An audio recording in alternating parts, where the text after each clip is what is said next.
नमस्कार, मी पंजाब डक. तर राज्यातल्या सर्वप्रथम शेतकऱ्याला सांगू इच्छितो की राज्यात सर्वदूरचा सध्या तरी पाऊस नाही. राज्यात विखुरलेल्या स्वरूपाचा पाऊस पडणार आहे म्हणून हा अंदाज लक्षात घ्यायचा. म्हणजे सर्वदूर सध्या पडणार नाही. 28-29 देखील एवढा काही पाऊस नसणार आहे म्हणून हा अंदाज लक्षात घ्यायचा.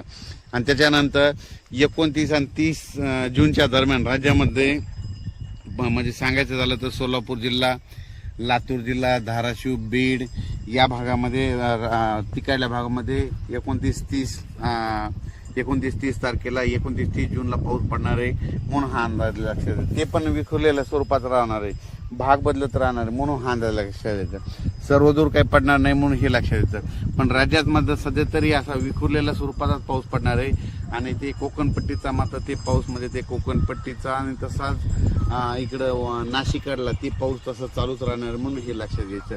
त्याच्यानंतर राज्यात जुलैच्या मग दुसऱ्या आठवड्यात मग चांगलं पावसाचं वातावरण तयार होणार आहे. पण सध्या तरी म्हणजे एवढं पावसाचं वातावरण नाही, भाग बदलतच पडणार आहे, विखुरलेल्या स्वरूपाचाच पाऊस पडणार आहे म्हणून हा अंदाज लक्षात घ्यायचा. म्हणजे त्याच्यामध्ये काय होईल, ज्यांना पेरणी केलेल्याला जीवदान ठरणार आहे म्हणून हे लक्षात घ्यायचं. आणि जमिनीमध्ये भरपूर ओल आहे. आणि काल देखील म्हणजे सांगायचं झालं तर विदर्भात खूप पाऊस झाला आणि त्याच्यामध्ये सर्व शेतकऱ्याला जीवदान भेटलं.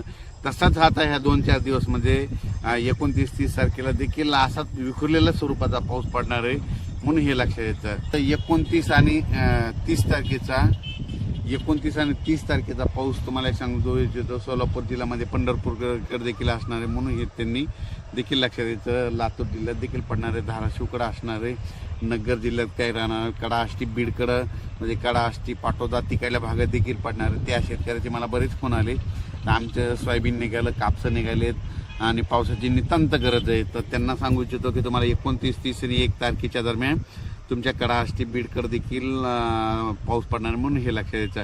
इकडं पुन्हा त्याच्यानंतर 29, 30 आणि 1 जूनचा पाऊस आटपाडी सांगलीकडे देखील असणार आहे. आणि त्याच्यानंतर कोकणपट्टीत मात्र सगळीकडेच राहणार आहे. पण राज्यात मात्र सर्वदूर पाऊस नाही पडणार, विखुरलेल्या स्वरूपाचा पडणार आहे. त्याच्यानंतर काही ठिकाणी ऊन देखील पडेल, कडक ऊन देखील पडेल. त्याच्यानंतर इगतपुरी, नाशिक आणि नंदुरबारचा हे पाऊस मात्र कायम राहणार आहे म्हणून हे लक्षात यायचं. पण त्याच्यानंतर 1, 2, 3 जुलैच्या दरम्यान परत काय होणार विदर्भामध्ये, पूर्व विदर्भामध्ये नागपूर जिल्हा, नागपूर, वर्धा, भंडारा, गोंदिया, तसंच त्याच्यानंतर अमरावती, त्याच्यानंतर इकडं शेगाव, तसं नंतर घाटाच्या खाली जळगाव ह्या पट्ट्यामध्ये पुन्हा तिकडंच पाऊस पडणार. म्हणजे 1, 2, 3 जुलैचा म्हणजे सांगायचं झालं तर सर्वदूरचा सध्या पाऊस नाही, त्याच्यामुळे तिकडं पडणार हे लक्षात घ्यायचं. विखुरलेल्या स्वरूपाचा असणार आहे म्हणून ही सर्व शेतकऱ्यांनी अंदाज लक्षात घ्यायचा.